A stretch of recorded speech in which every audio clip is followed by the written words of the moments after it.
Hey guys, welcome back to the channel. I know it's been quite some time since I have put up a video. Things have been just so hectic. I've been really plugging away at the car. I should be filming. I honestly should be filming, but the way things have been going, I'm just so forgetful, and I've needed my time. So I'm back on the swing of things. I'm gonna update you today on everything that's going on. There are more parts, as always. So what should I talk about first? All right. So let's talk about what has happened. So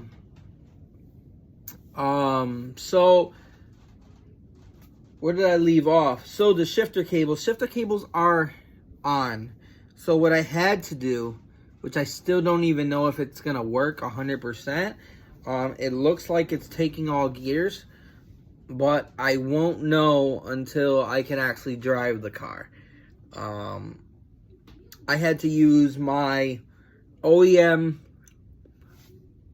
one OEM cable, one aftermarket. So to use that no-cut shifter box by Hybrid, because they refused to sell me the part that I needed. That's the shit part about them. So that's my little spiel on that. Oh, by the way, Hybrid, it does work, by the way. Just wanted to let y'all know. I'll tag them in this so they make sure they know that it does work. But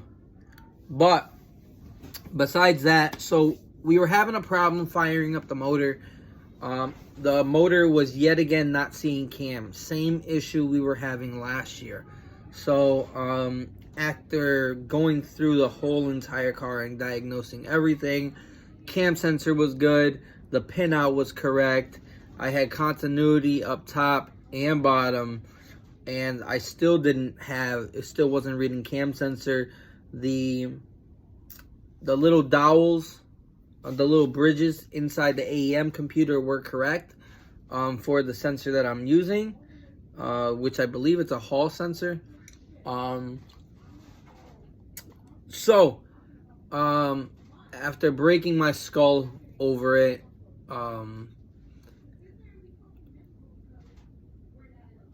I took it apart. I took the plug off the cam sensor, and I was looking at it. I took the little cap because I was gonna start depinning, and I was just gonna run a harness from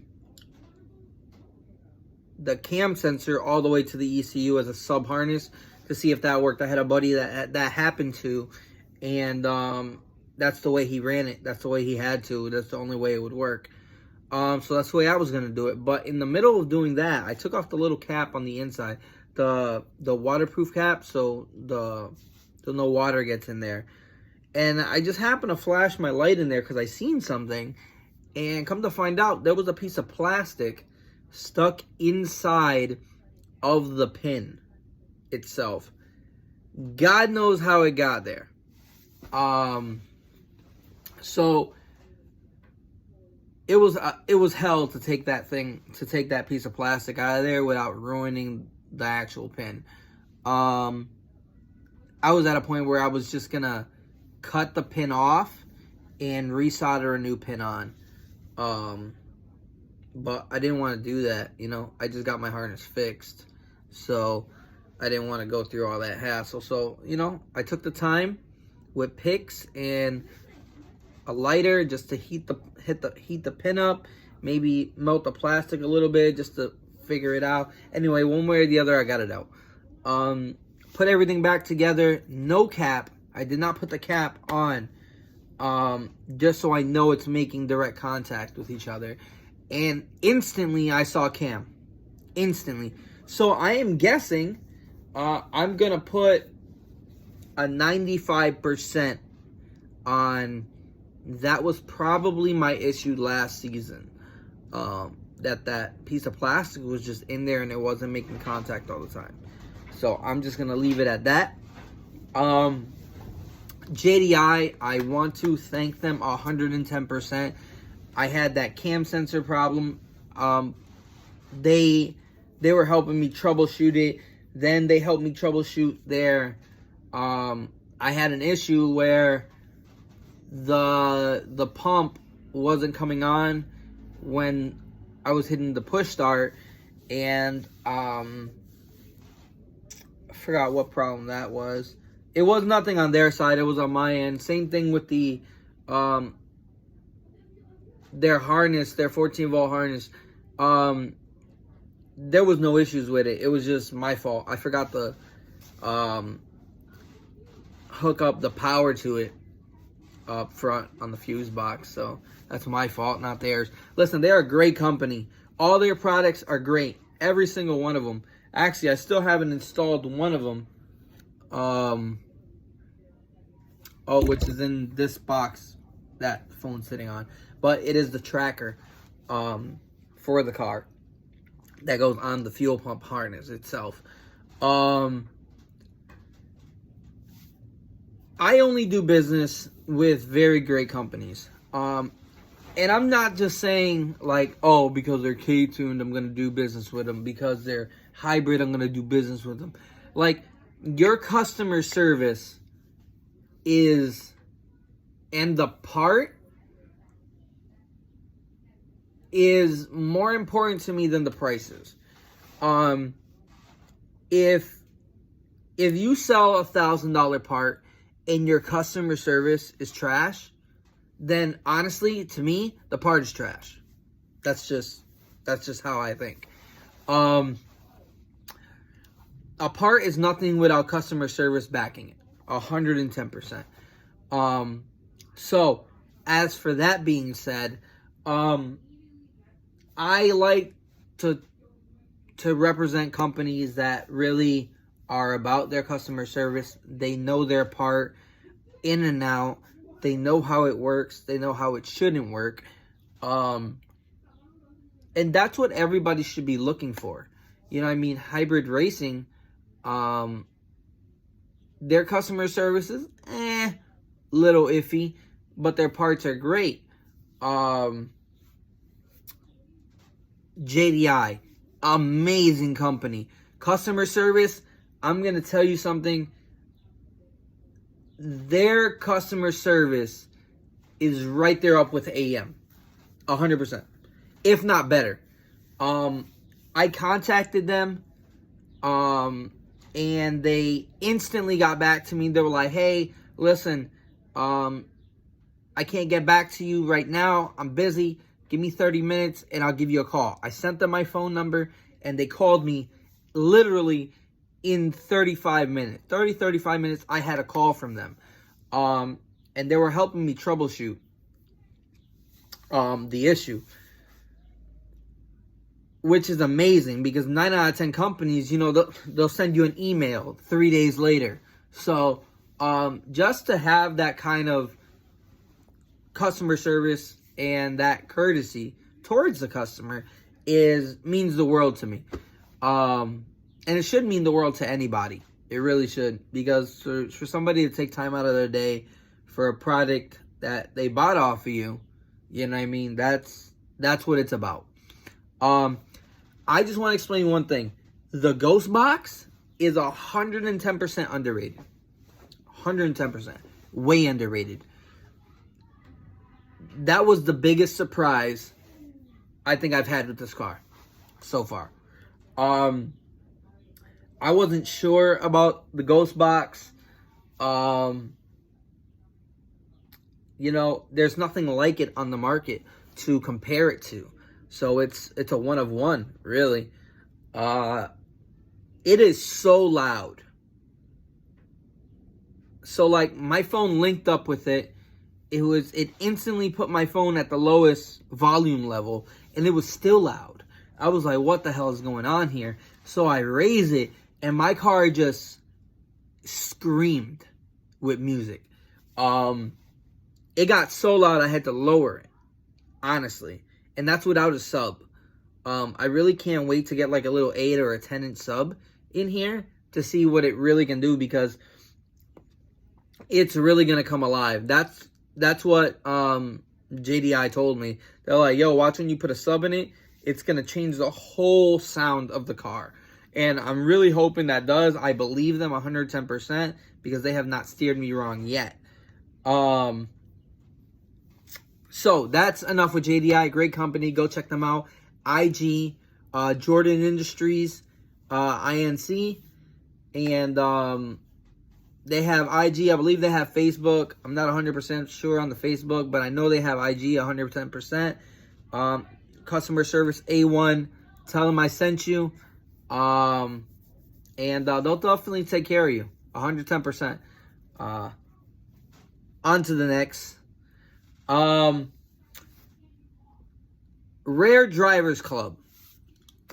So you can get, he's a distributor for AM, work wheels, all your rare parts that you're looking for.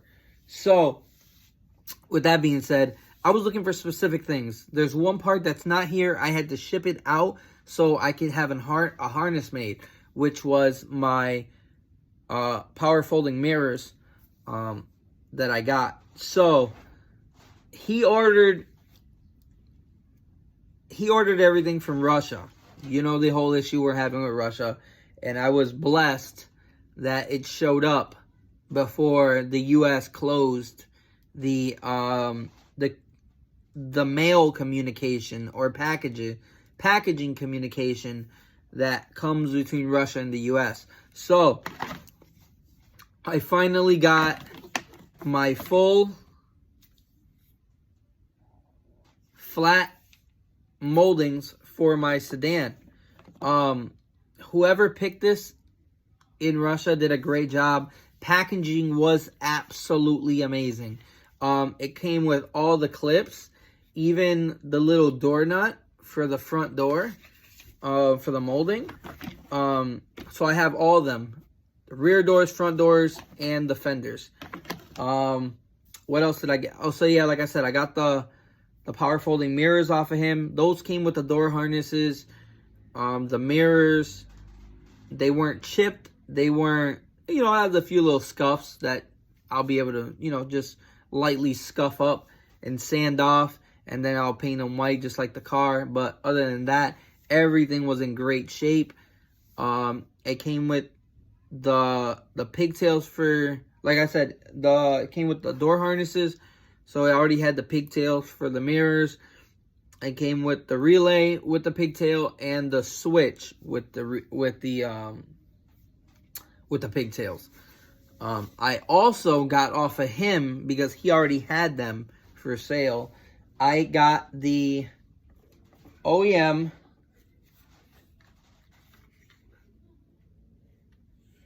window visors for a sedan. Super rare, great condition. They just need a little wet sand and a buff, and all these little fine scratches will come right off.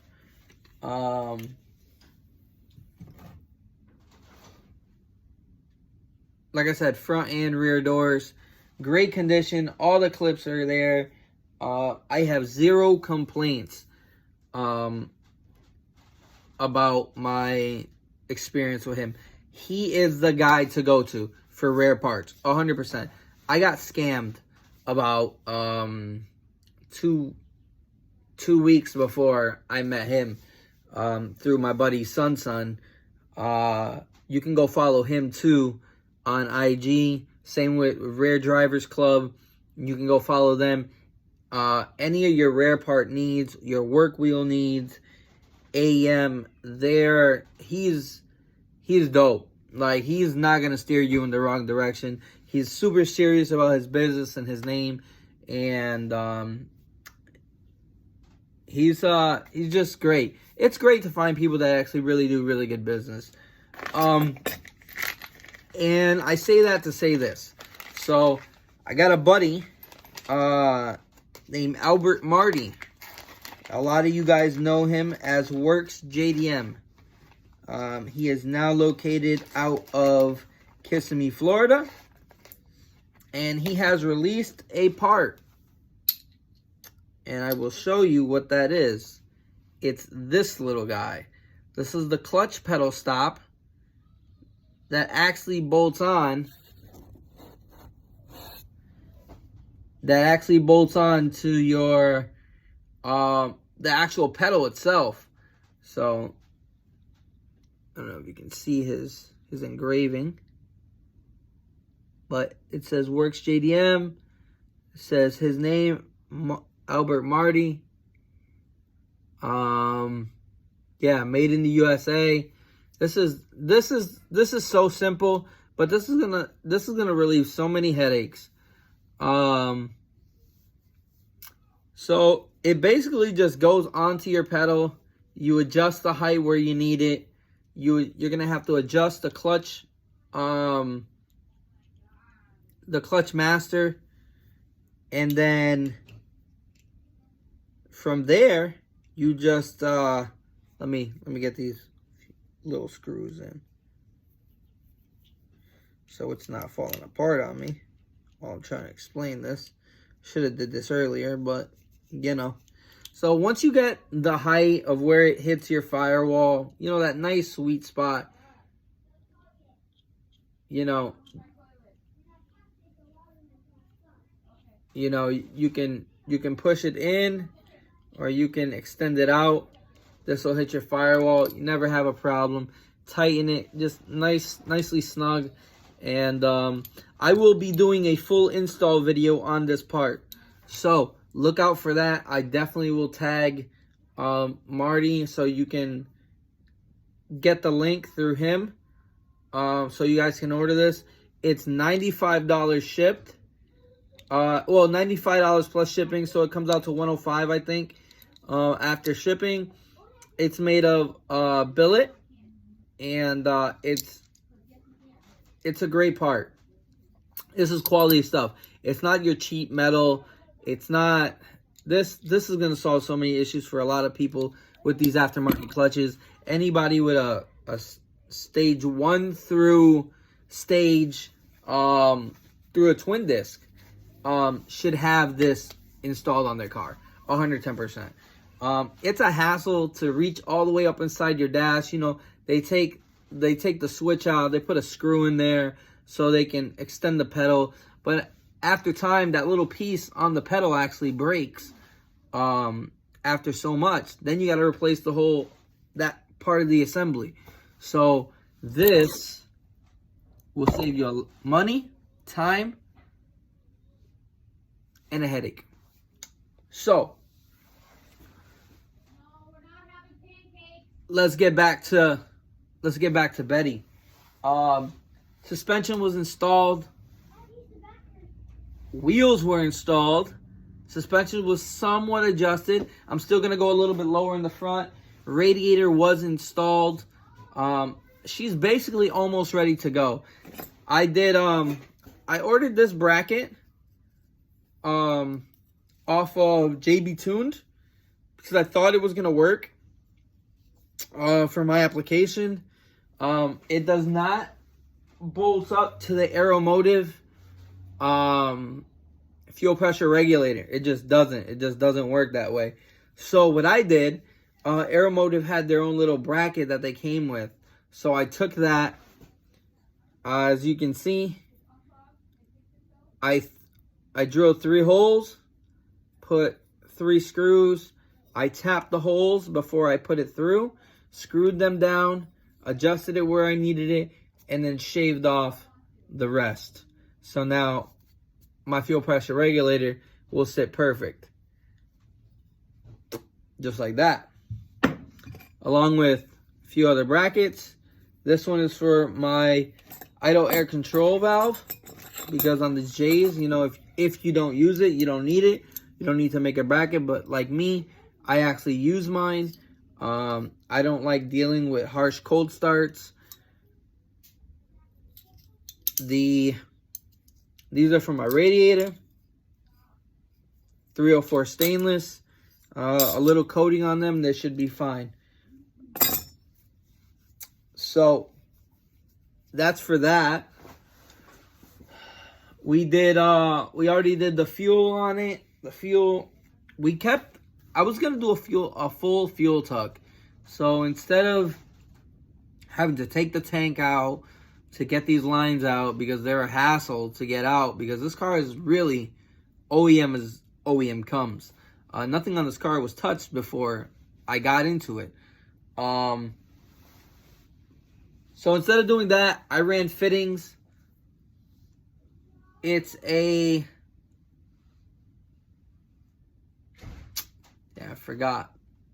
Well, anyway, I'll write in the bio in the what size the fittings are. There's two, I believe. I think one's 1 1/4 inch, and I don't know what the other one is. Maybe 5. Oh yeah, 5/16 is the gas one, and 1 1/4 is the other one, I believe. I could be mistaken. Probably. Who knows? But anyway, I'll double check that, and I will definitely put it in the description along with everybody that I mentioned. So I did end up running the catch can, as you can see it. It's right there. Yep. So I ran 2 120-degree fittings from there.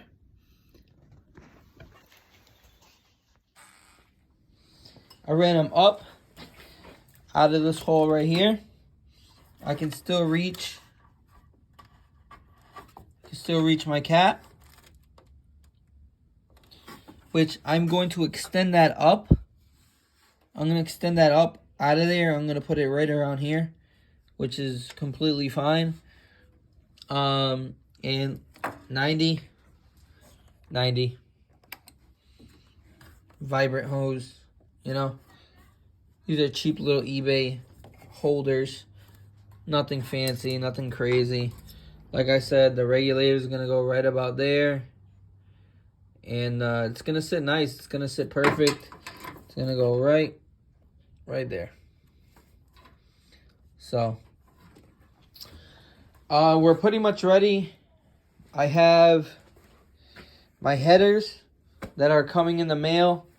I still have to run my hoses from here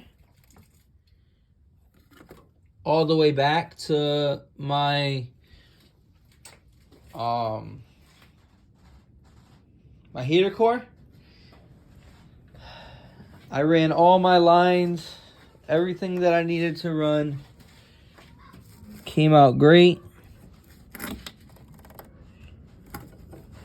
And I really have no complaints about the whole setup.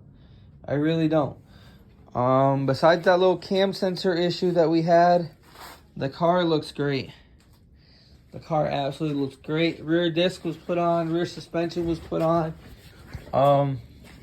I took out the harness bar because it didn't really leave a lot of room for my kids to sit. And, you know, I really want this to be a family-oriented car. I really want them to enjoy it as much as I do. We went and got a new door panel at the junkyard. Look how mint this thing is. I can't even believe I found one like this. The other one was like, it was all scuffed here. It was scuffed down here. It was scuffed here. It's actually sitting right there. It's because it's trash. Like I said, I really want this car to be really family-based and family-oriented. I want my kids to enjoy it as much as I do.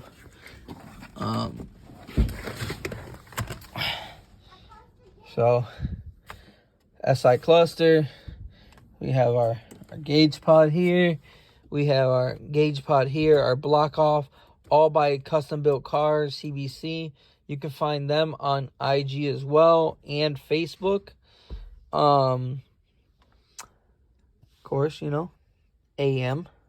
He also makes that mount for the AEM, so it can go in the factory location. You can bolt it up whatever you want. I went and got the little port. I'm actually going to trim this a little bit more, make it nicer. Sand these ends down so you don't really see that. So this port is for the ECU. So it goes from here, so you can plug it up here. And then the other end is down there. but I'm going to route it once I'm done, because I'm not going to put everything back together just yet, because I got to wait for my harness to come back for my power folding mirrors. So I'm going to be fishing stuff through that anyway, so I don't want to put everything back just yet. But that will plug into the AM, so I never have to touch it ever again. If I ever need my computer to tune it or whatever the case is, I plug it in here. It'll instantly link with my computer and the AM. So, these guys, man, I'm telling you, these guys are it. I actually got to straighten this out just a little bit. Don't like how that's sitting. But the car is pretty much finished. I just got to install speakers. I'm going to put all my Alpine stuff in. I have the factory tweeters with Alpine tweeters inside them. I got to put my my power folding switch there. Everything will work. Everything will work as it should. They're going to fold. The mirror is going to move and adjust from inside here. So I'm no longer going to have those issues. This car is going to be really fun to drive. And I can't wait. I really can't wait. So, the only other update that I really want to get into is the hood. So, we had, 95% of people, or 100% of people, with these J-Swaps in anything, either ride with a cut hood or it's no hood. So, me and my buddy Riddle, we're gonna alleviate that issue. So, we're gonna cut the skin out of the center. Either we're gonna roll a hump in the hood to clear the throttle body and the front of the manifold, or we're going to end up cutting and rolling some sheet metal, not too crazy, just enough to clear it, and do it that way. And then what I plan on doing once the season is over is I'm going to take a mold of the outside of it, and I'm going to attempt to try to make a clear hood out of resin. That one will probably require hood pins, which is completely okay with me. But, yeah, that's really the bulk of it. I really hope I gave a lot of information. If you guys have any questions about anything related to this J-Series project, please inbox me. Let me know. I'm always available to answer questions and try to lead you guys in the right direction. So yeah, what's there left really to say? Like, share, subscribe, and I'll check you out on the next one. Thanks for joining me, though.